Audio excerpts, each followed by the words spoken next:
Now, we've all seen the TV pictures of the harsh conditions being faced by our troops in Afghanistan. But one photographer from Northamptonshire, who's just returned from a gruelling tour of the front line there, has produced an equally vivid account. Sgt Daniel Harmer is an army combat cameraman. Claire McGlasson went to meet him.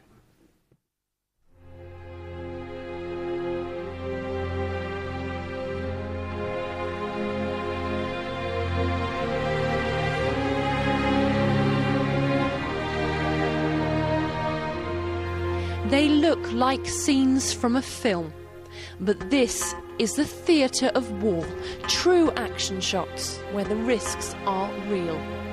Moments in time captured by Sgt Daniel Harmer, now back home in Northampton and enjoying some time off at Delapre Abbey. Yeah, a lot of the time we have to be where the news is as such, and a lot of time that's frontline photography, where temperatures are over 100 degrees every day. You know, the terrain is hard, it's dusty, it's not the safest place to be in, of course, as well. Dan doesn't just carry cameras. As a trained soldier, he is armed and expected to fight. There was an occasion where I had to put rounds down or fire at the Taliban, just because I felt that it was getting a bit too intense for my liking. So I put the cameras down and engaged the Taliban.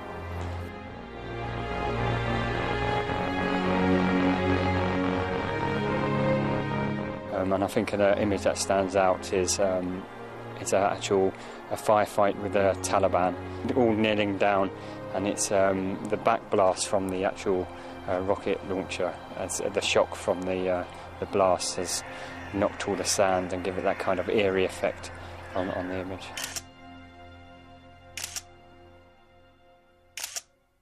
Yeah, I definitely think it's worth a risk when you actually get the images in the newspapers or magazines, and then you can go back and tell the guys that, you know, they're famous as such.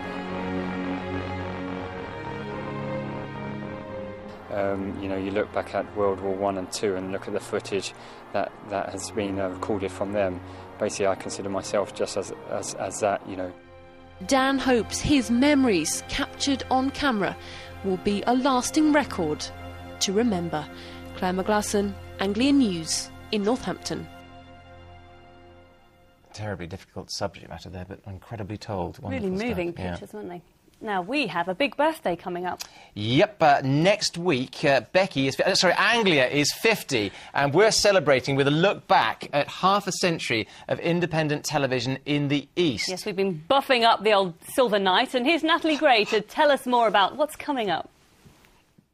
Yes, it's the big 5-0 for us here at Anglia next week, so we've been dusting down the film cans and dusting down some of the people who've contributed to our glorious past. I've been catching up with the Sale of the Century's suave host, Nicholas Parsons. No other quiz show has ever pulled in so many viewers. That was amazing, yes. I mean, we regularly had over 20 million. No quiz. I mean, Millionaire, which is a brilliant show, but, you know, no way can they get that nowadays. I've also been chatting to the actress Susan Hampshire, who was a young 17-year-old, appeared on Anglia's opening day. Well, anyway, this is Susan Hampshire, and my friends call me Lottie Teasett, and this is my little friend. Who I hope is going to sing for us occasionally, and this is Roger Gage. He's going to sing too sometimes. If you were asked to work for Anglia, it was sort of as if you'd been asked to go to Hollywood. It was the job to get, you know, to be in a play for Anglia Television. It was really that hot.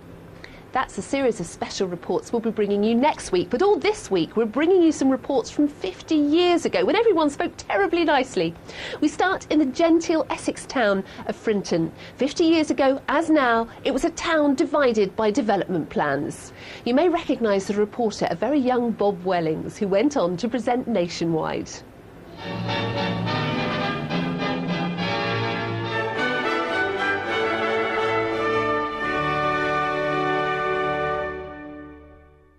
Frinton is the place which prides itself on having neither pubs nor buses. But the tide of change may be threatening Frinton. A proposal has been put forward to build an 11-storey block of flats on the sea front.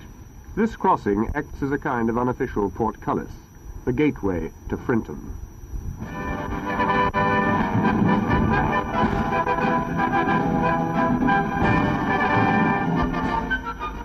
This is Connaught Avenue. Along this road no buses run, only the better types of motor car. In summer in this road you will hear the nicer type of accent.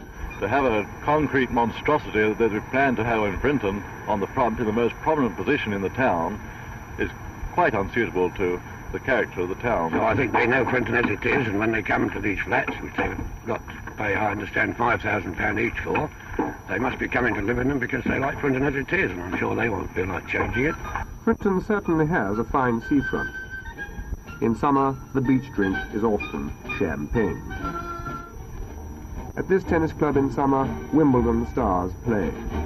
60 flats will take up far less area, land, than 60 bungalows. And we feel that a block of flats is rather too urban for Frinton. For 39 years, railwayman Jack Bright was custodian of the famous gates. I don't want to see a big block of flats put up there. But as these notices show, visitors, dogs and deliverymen are still expected to know their place. Frinton is changing. Bungalows are being built there which would not have been built 30 years ago. But Frinton, in this age of conformity, remains different. Is this such a crime? Bob Welling's there from the Anglia archive. Very clearly it was vital that you had to talk into a muffin in those days rather than an actual microphone by the looks of it. I think our accents are relaxed a little bit now, yes, haven't they? Yeah. So £5 grand for one of those flats 50 years ago. If you want one now, that would set you back, what, 180 grand? Something like that, I think. That's it's a rise of what? How much? 3,500%, just work that out. You can't even get a beach hut in Frinton now for less than £5 grand, I think. Now, we're going to dip back again into the archive tomorrow as we celebrate Anglia's golden years, including seeing if Susan Hampshire's escaped from the grip of that chap. No. Here's what to expect now on the national news in just a couple of minutes.